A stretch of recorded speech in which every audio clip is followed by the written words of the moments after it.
मधुबाऊ प्रखंड के लोमा पहिपुरा स्थित डॉक्टर राम मनोहर लोहिया उच्च विद्यालय का 44वां वार्षिकोत्सव सह शिक्षा संवाद कार्यक्रम आयोजित की गई, जहां बतौर अतिथि बेनीपट्टी एसडीएम सारंग मणि पांडे, एसडीपीओ अमित कुमार, पूर्व विधायक रामाशीष यादव, उच्च विद्यालय सोनई सह माध्यमिक शिक्षक संघ के प्रमंडलीय अध्यक्ष डॉक्टर विजय कुमार, एसएसबी के करतार सिंह, संस्थापक प्रधानाध्यापक शत्रुघ्न प्रसाद यादव, सेवानिवृत्त प्रधानाध्यापक गंगा प्रसाद यादव सहित अन्य गण्यमान्य व्यक्ति शामिल हुए। कार्यक्रम का उद्घाटन अतिथियों द्वारा दीप प्रज्वलित कर किया गया। वहीं अतिथियों का मिथिला परंपरानुसार पाग और शॉल देकर सम्मान किया गया। छात्राओं द्वारा स्वागत गान भी प्रस्तुत की गई। वहीं मिथिला पेंटिंग कलाकार मनोरमा कुमारी द्वारा एसडीएम को मिथिला पेंटिंग भेंट की गई। स्वागत भाषण करते हुए पूर्व विधायक रामाशीष यादव ने कहा कि यह विद्यालय वित्तरहित है। यहाँ के शिक्षक बिना वेतन और सुख सुविधाओं बिना सफलता के 44 साल पार कर लिए। अब इस इलाके के लिए इस विद्यालय को 12वीं तक की पढ़ाई की आवश्यकता है। आने वाले समय में इसको लेकर भी आग्रह किया जाएगा। एसडीएम सारंग मणि पांडे ने कहा कि शिक्षा के बिना मानव जीवन अधूरा है। आज शिक्षा के बदौलत ही लोग चांद तक पहुंच रहे हैं, इसलिए बेहतर समाज निर्माण में शिक्षा का होना बहुत आवश्यक है। वहीं डीएसपी अमित कुमार ने भी सभी छात्रों का हौसला अफजाई किया और अधिकारियों ने विद्यालय को हर संभव मदद का भरोसा दिलाया। कार्यक्रम की अध्यक्षता अध्यक्ष रामदास यादव ने की, जबकि संचालन शिक्षक सुरेंद्र कुमार ने की। साथ ही छात्रा चंचल, चांदनी, सुंदर, अर्चना ने स्वागत गीत तो खुशबू कुमारी और अंजलि कुमारी ने दहेज प्रथा पर अपनी प्रस्तुति दी। धन्यवाद ज्ञापन पूर्व एचएम मनोज लाल यादव एवं वर्तमान एचएम किरण कुमारी ने दी। मौके पर जदयू नेता मुनेश्वर ठाकुर, पूर्व मुखिया देवेंद्र प्रसाद यादव, बलराम प्रसाद, एजाज, शीतल देव प्रसाद, ब्रह्मा कुमारी झा, अजय शाह, विनय मंडल, शिवचंद्र प्रसाद यादव, प्रदीप यादव, मनोज यादव, प्रदीप कुमार, शिक्षक रामचंद्र ठाकुर, राम कुमारी यादव, राजनारायण यादव, सिकंदर यादव, जयहिंद साहू, अर्चना कुमारी, चांदनी कुमारी, अजीत कुमार, बीना देवी सहित अन्य लोग भी मौजूद रहे। मनोहर लोहिया उच्च विद्यालय के प्रांगण में आज इसके 44वें वार्षिक उत्सव में उपस्थित अमित जी, एसडीपीओ बेनीपट्टी, रामाशीष बाबू, पूर्व माननीय विधायक, सभी मंचासीन अतिथिगण, सभी अभिभावक, सभी बच्चे, सभी इस विद्यालय के सभी शिक्षक, सभी का इस कार्यक्रम में मेरी तरफ से भी हार्दिक स्वागत और अभिनंदन है। 1983 में स्थापित यह विद्यालय आज अपना 44वां वर्ष पूरा कर चुका है। इसमें समाज के सभी लोगों का, सभी समाज सेवियों का, अभिभावकों का, शिक्षकों का बहुत बड़ा योगदान रहा होगा। 44 वर्ष किसी संस्थान में लगातार कार्य होना और वहाँ से विद्यार्थियों का अच्छे ढंग से उत्तीर्ण होना, यह सभी यहाँ के मैनेजमेंट और शिक्षकों की प्रतिबद्धता को दर्शाता है। मैं इसके लिए सभी मैनेजमेंट के और सभी शिक्षकों का हार्दिक अभिनंदन करता हूँ। उनको बहुत बहुत शुभकामनाएं भी देता हूँ। सभी बच्चों से भी मेरा अनुरोध है कि आपके पास बहुत बड़ा कैंपस है, काफ़ी सुविधाजनक यहाँ पे चीज़ें हैं, और भी बेहतर करने के लिए हम लोग के स्तर से भी जो भी प्रयास हो सकेगा हम लोग भी अपने स्तर से जरूर करने की कोशिश करेंगे। जो भी सहयोग अपेक्षित होगा, जो हमारे लोग के स्तर से होगा, वो हम लोग आगे भी करने की कोशिश करेंगे। सभी जैसे डीएसपी साहब ने बताया कि इंटरनेट का ज़माना है, लेकिन मोबाइल से ज़्यादा हम सभी लोग को अगर किताब से प्रेम करेंगे और स्पोर्ट्स एक्टिविटी पे ध्यान देंगे, मोबाइल पे कम से कम समय बिताएं, मेरा यही सबसे अनुरोध रहेगा। और यहाँ पे जो भी बच्चे आते हैं वो सर्वांगीण विकास करें। आगे 10+2 के लिए एफिलिएशन के लिए अभी रामाशीष बाबू ने बताया कि उसके लिए प्रयासरत है, और शीघ्र मेरे ऐसा मानना है कि हम सभी लोग विद्यालय को 10+2 भी मान्यता प्राप्त हो जाएगी।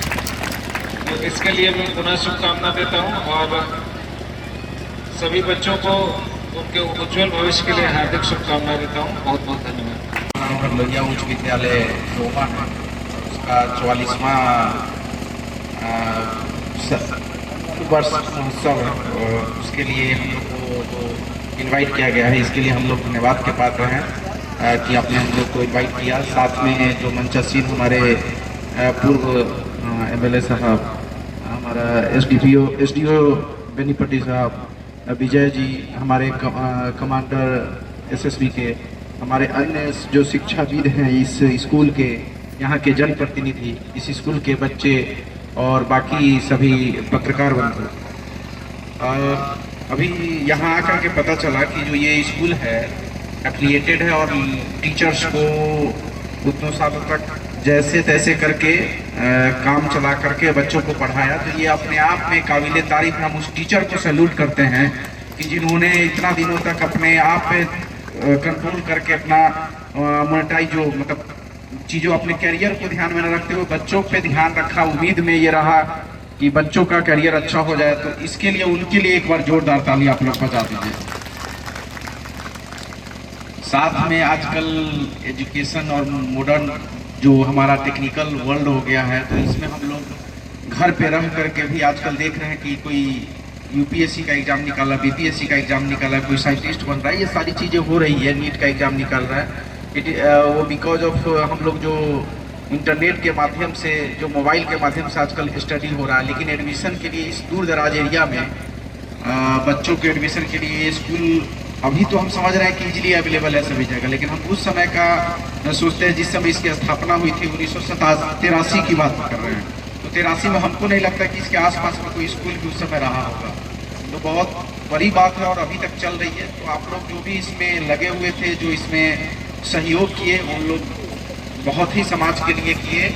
और ये चीज़ें हम उम्मीद करेंगे कि एफिलिएटेड से ये रेगुलराइज हो जाए। वो आप लोग अब लगे रहेंगे तो ये हो ही जाएगा। अगर इतना साल आप लोग रुके तो ये भी हो जाएगा। तो जितना सहयोग किए हैं ये करते रहें और रिजल्ट मेहनत का हमेशा अच्छा ही होता है, खराब नहीं होता है। और हम इसी उम्मीद से चलेंगे। बाकी हम लोग को भी मौका देते हैं। थैंक यू, धन्यवाद। आशा करता हूँ कि आप सबकी कृपा से ये स्कूल फले फूले और आगे बढ़े। आज मैं जिस विषय पे बात करने वाला हूँ वो विषय है बच्चों का शैक्षिक विकास। शिक्षा केवल बुक में नहीं होती, किताब में नहीं होती, वो हर जगह होती है, बट हमें उसे ढूंढना होता है। स्कूल में हम सिर्फ पढ़ने नहीं जाते, कई सारी चीज़ें और सीखने जाते हैं, जैसे अनुशासन, बड़ों से बात करने का तरीका, उठने बैठने का ढंग। स्कूल में सारे बच्चे एक समान होते हैं, सब साथ में बैठकर पढ़ते हैं। तो हर बच्चे के अंदर एक अलग अलग कला होता है। उस कला को कोई बच्चा पढ़ने में अच्छा होता है तो कोई खेल में अच्छा होता है, कोई डांस में अच्छा होता है तो कोई सिंगिंग में अच्छा होता है। हम विद्यार्थी को पहला कर्तव्य ये है कि हम अपने कला को पहचाने और उस पर महारथी हासिल करें और अपने लक्ष्य तक जी जान और अपने मेहनत से पहुँचे। करता हूँ, सम्मान करता हूँ। और हमारे यहाँ पर बहुत ही महत्वपूर्ण समय निकाल करके एसडीओ साहब, जो आप जानते हैं एक यूपी के हैं, बेनीपट्टी के एसडीओ हैं और काफ़ी कर्तव्यनिष्ठ हैं, मेहनती हैं, मृदुभाषी हैं। और उनको हम लोगों ने आग्रह किया तो इस विद्यालय पढ़ाए हमारे सारंगमणि बाबू, मैं उनका अभिनंदन करता हूँ। उनके साथ उन्हीं का सहयोगी एक दूसरे से जुड़े हुए डीएसपी बेनीपट्टी अमित बाबू, जो आप सभी लोग जानते हैं अच्छे पदाधिकारी हैं, प्रशासक हैं। यहाँ पर हमारे कई पदाधिकारीगण हैं, हमारे एसएसबी के जवान हैं, हमारे शिक्षाविद गंगा बाबू, विजय बाबू, हमारे प्रिंसिपल साहब, कई हमारे हैं। नीचे भी हमारे नीचे ऊंचे की बात नहीं है, हमारे सामाजिक कार्यकर्ता चाहे रामबरन बाबू हो, राजेंद्र बाबू हो, सारे के सारे लोग हैं। मैं सभी को नमस्कार करता हूं। अधिक समय इनके पास नहीं है, मैं सिर्फ दो बात कहना चाहूँगा। यह विद्यालय आपका है, यह विद्यालय कोई साधारण परिस्थितियों में नहीं खुली हुई है। आपने 1983 में आप सभी के सहयोग से लोमा, पहिपुरा, खास करके पहिपुरा के भाइयों, हमारे कई साथी, हमारे कई बुजुर्ग चले गए दुनिया से, उन लोगों का काफी सहयोग रहा। नाम गिनाने लगेंगे, किन्हीं का नाम छूट जाएगा, कुछ नहीं होगी। और अनबरत चलते रहा। शिक्षक लोग कई समस्याओं से जूझते रहे, उनकी आर्थिक समस्या, क्योंकि ये भौतिकवादी युग है, कमर्शियल युग है, इसके बावजूद भी उन्होंने अपने संकल्प को नहीं छोड़ा। और मैं उनको बहुत धन्यवाद देता हूँ कि उन्होंने कल भी नहीं छोड़ा और आज भी नहीं छोड़ा।